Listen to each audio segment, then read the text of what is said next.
యువ హీరో రామ్ ఈ మధ్యనే స్మార్ట్ శంకర్ సినిమాతో సూపర్ హిట్ అందుకున్నాడు. తాజాగా ఇప్పుడు తమిళ డైరెక్టర్ రామ్ లింగుస్వామి దర్శకత్వంలో ది వారియర్ సినిమాతో బిజీగా ఉన్నాడు.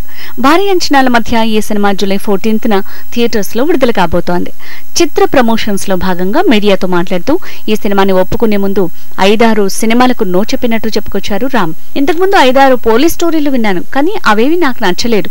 కానీ లింగుస్వామి నరేషన్ చాలా బాగా నచ్చింది. కథలోని ఎమోషన్స్ కి చాలా బాగా కనెక్ట్ అయ్యి వెంటనే ఓకే చెప్పేశాను అని అన్నారు రామ్. అంతేకాకుండా కేవలం నరేషన్ విన్నాకే చాలా ఎగ్జైట్ అయిన ప్రాజెక్ట్ ఇదే అని అన్నారు రామ్.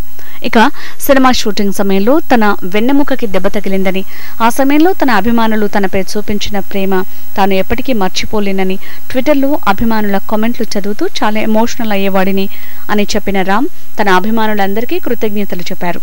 రామ్ గురించి మాట్లాడుతూ లింగుస్వామి కూడా ప్రశంసల వర్షం కురిపించారు.